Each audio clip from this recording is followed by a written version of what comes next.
Cette émission comporte un langage pouvant ne pas convenir à certains téléspectateurs. Nous préférons vous en avertir. La supervision des parents est conseillée. Fait que là, on sait pas trop c'est quoi notre place dans ce monde-là où les radios font des scandales chaque fois qu'une pièce s'en va à l'État.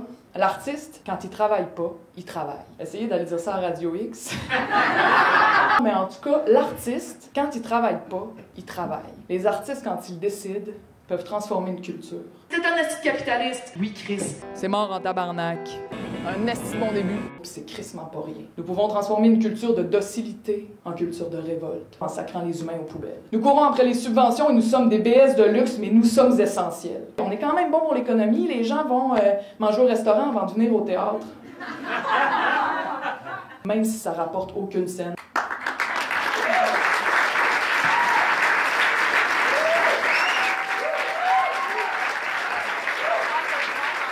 Mesdames et messieurs, bienvenue. Ça fait 2 semaines à peu près que j'ai pas fait de vidéo parce que justement on travaille très fort sur la sécurité cybernétique. Je peux pas en dire trop, j'ai pas le droit. Merci de m'avoir donné l'autorisation d'en parler. La vidéo va être écoutée par des entreprises pour qui je travaille. Inquiétez-vous pas, je dévoilerai rien de secret, mis à part que la ville est assiégée par un G7.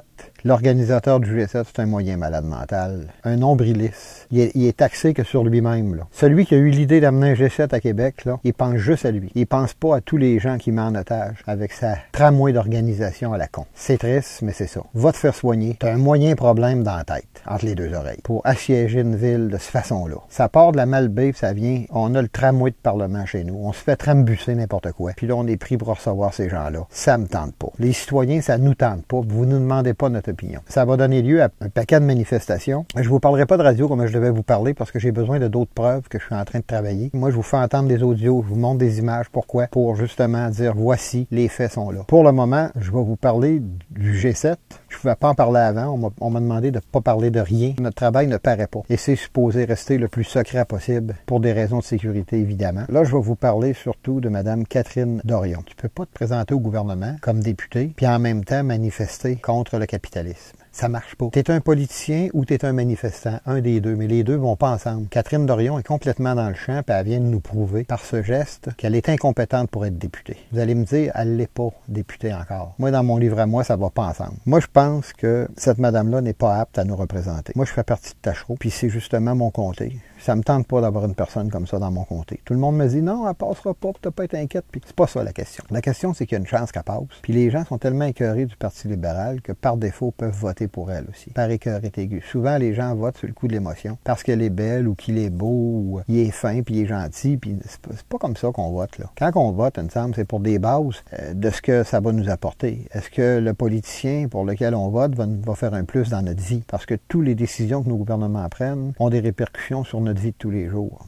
Et c'est là que je m'assine avec le monde souvent, puis que la vie m'écoeure. Ah, la vie est belle. La vie est belle, Paulo. Oui, la vie est belle. Les gouvernements ont décidé telle affaire, puis on n'a plus de pouvoir d'achat, puis on n'a plus de marge de manœuvre pour s'accorder du plaisir. Puis tout ce qui est plaisant, tout ce qui est agréable, on nous l'enlève, puis on nous laisse juste le fardeau de ce qui est déplaisant. Puis pendant ce temps-là, on travaille, puis on gagne, puis on a de moins en moins. C'est pas ça que j'appelle une vie agréable, moi, madame, messieurs. Catherine, une personne qui veut se présenter au Parlement, puis qui sac comme vous sacrez, là, c'est inacceptable. On n'a pas l'intention de vous voir là. Moi, j'ai pas l'intention de vous voir là. Faut que je vous dise que Mme Dorion a fait des entrevues aussi. Elle a fait des conférences dans des écoles, à des places. J'ai passé derrière vous parce qu'on m'a appelé. Vous vous rappelez, ceux qui ont écouté l'émission. J'avais laissé une adresse courriel avec un numéro de téléphone. J'ai donné à peu près 18 conférences, des contre-conférences avec ce qu'elle a eu. Il y a des jeunes enfants devant qui elle a sacré dans les écoles. Ça n'a pas d'allure, là. Il y a des gens, des professeurs aussi qui m'ont convoqué pour que je puisse aller leur parler, leur donner ma contre-opinion face à Mme Dorion. Et c'est justement la même chose. Ils m'ont confirmé qu'il y avait eu des blasphèmes, qu'il y avait un langage coup-ci, coup-ça, qui n'est pas digne d'un politicien. Faut que je vous dise qu'elle a étudié à l'université de l'UQAM. Les études à l'UQAM, là, ça vaut pas grand-chose. Moi, quand ça sac à l'université, la plupart de ceux qui sortent de l'UQAM, ils sacent. Il y a des professeurs de l'université, Léopold Lauzon, notamment, que j'ai entendu sacrer sur les ondes de Radio X. Monsieur Léopold, je l'admire, c'est un monsieur que j'aime bien. Sauf que ce monsieur-là, il sac. C'est un prof d'université à l'UQAM. Fait que les études à l'UQAM, là, mesdames, messieurs, ça vaut pas grand-chose pour moi. C'est pas une école à recommander puisque les gens sortent de là puis ils blasphèment. On a le droit d'être révolté l'accepter puis de pas accepter ce qui se passe. Mais il y a une limite à un moment donné à s'exprimer en rêveur puis à dire n'importe quoi. On se fait trambusser n'importe quoi. Puis ça va au gouvernement, le danger de ça, c'est qu'à un moment donné, le président, qui est le chef de la Chambre des communes régulièrement, c'est lui qui décide. La Chambre des communes, monsieur le président, vous avez besoin de vous tenir parce que là, je vais l'envoyer au Parlement, je vais l'envoyer à Mme Massé, cette vidéo-là. Là. Alors, si elle écoute ça, ben, avertissez le président. C'est Catherine Dorion qui va décider, c'est pas lui. Là. Quand Catherine Dorion va décider qu'elle prend parole, je l'ai vu parler une couple de places, là, elle s'en va brasser au Parlement. Je me dis, elle s'en va là, puis elle s'en va manifester en même temps. Puis elle bénéficie. Il n'y a pas juste le fait de manifester, là. Non seulement elle joue sur les deux côtés du tableau, elle a bénéficié, c'est un artiste, elle a bénéficié de nombreuses subventions pour ses œuvres artistiques. Nous courons après les subventions et nous sommes des BS de luxe, mais nous sommes essentiels. On est quand même bon pour l'économie, les gens vont manger au restaurant avant de venir au théâtre. Même si ça rapporte aucune scène. Qui a subventionné madame? C'est vous, c'est moi, c'est tous les payeurs de taxes. Fait que Catherine Dorion, t'arrêtes pas de siphonner l'argent des citoyens. Tes études, j'en viens rapidement sur les carrés rouges. Marie-Ève Duchesne et Catherine Dorion ont toutes les deux manifesté dans les années 2012-2013, là où il y a eu le fameux printemps érable, qui nous a coûté à peu près de 5 à 6 milliards de dollars, mesdames, messieurs. Moi, je voulais qu'on triple les frais de scolarité. Ils ont fini par gagner le point. Hein. C'est nous autres qui payent pour vos études, là. Hein? C'est nous autres. Fait que là, vous avez le culot d'aller manifester, puis en même temps de vous présenter comme député. Voulez-vous rire des citoyens, Mme Dorion? Là? Parce que là, vous nous riez en pleine face. Mesdames, messieurs, tous les électeurs du Québec se font rire en pleine face. Je vais juste vous faire entendre une chose, que je vous ai déjà fait entendre, mais c'est pas long. Écoutez bien. C'est mort en tabarnak. C'est mort en tabarnak. Madame Dorion, il y a 2 800 000 personnes qui vous ont entendu sacrer sur scène depuis que c'est à la TV puis que c'est sur Internet, cette vidéo-là. En plus, son sacre était écrit dans son texte, ce qui est encore plus criminel. C'est rendu que les artistes pour qui on paye de nos poches, pour qui on subventionne à grands coups, puis on sait que le Parti libéral vous a donné pas mal d'argent, hein, les artistes, fait que vous n'avez pas chialé, là. Vous avez été largement grattés à plusieurs millions, récemment, là, au dernier budget. Je pourrais reculer 30 ans en arrière, j'en ai de l'information là-dessus. Madame est dans trentaine, faut que je vous dise, puis elle a toujours eu l'aide des gouvernements, puis elle n'a pas à se plaindre. Puis elle se permet de sacrer dans ses textes artistiques. Hey, on a payé pour qu'elle sacre devant 2 800 000 personnes. C'est-tu assez fort, mesdames, messieurs? Prochain extrait, mesdames, messieurs, on l'écoute. Un esti bon début. Un esti bon début. Ça, c'est il n'y a pas très longtemps, dans un bus de la commission de transport de la communauté urbaine de Québec. Madame a sacré dans un autobus bondé pour faire une vidéo promotionnelle pour l'investiture. Le véhicule est abondé de bord en bord, là. Tout le monde l'a entendu sacrer, à part de tous ceux qui ont écouté ça sur Internet. C'est-tu normal que quelqu'un qui a un langage ordurier comme ça, puis qui a fait l'université en plus, donc il n'y a pas d'excuse?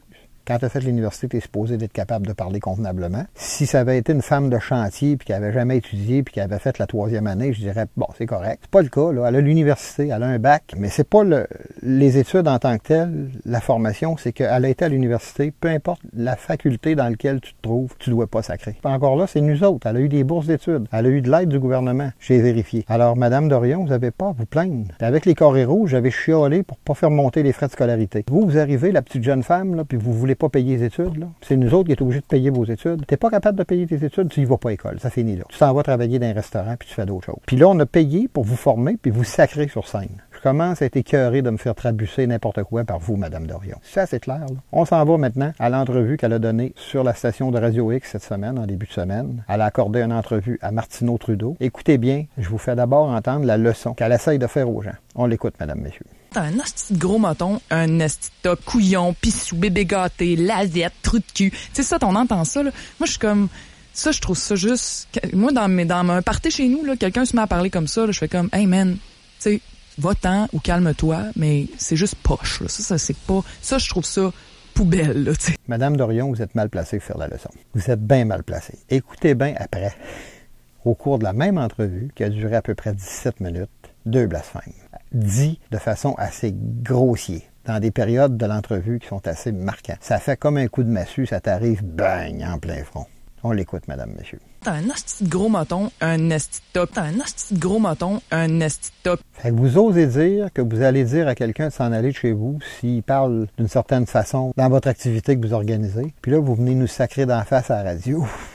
C'est quoi cette gang-là? Comment ça se fait qu'ils vous ont pris? Ils sont donc bien irresponsables, les gens de Québec solidaire. Ils sont donc bien incompétents en ressources humaines. Faut-tu que j'aille me faire engager en ressources humaines, madame? Moi? Mais allez m'en occuper de vos ressources humaines. Vous êtes trop lâche pour vous en occuper comme du monde. Là, vous allez nous faire rentrer au Parlement une cochonnerie de même. Manon Massé, c'est pas la chef de parti, mais c'est la porte-parole. Vous êtes donc bien incompétente pour accepter une candidate comme celle-là. Vous n'êtes pas capable de trouver quelque chose de mieux?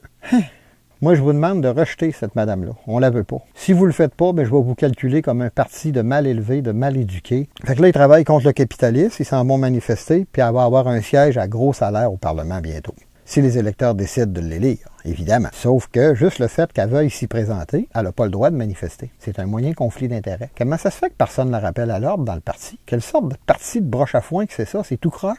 Je suis déçu. Tout ce qu'elle fait au niveau artistique, ses études, c'est des capitalistes. C'est grâce au capitalisme, Madame Dorion, si vous avez pu étudier. Fait que vous n'êtes pas mordre la main qui vous nourrit, parce que c'est ça que vous êtes en train de faire. Elle n'est pas capable de parler comme du monde, elle n'a pas d'affaires au Parlement. Je vous l'ai déjà dit, ça commence par le langage.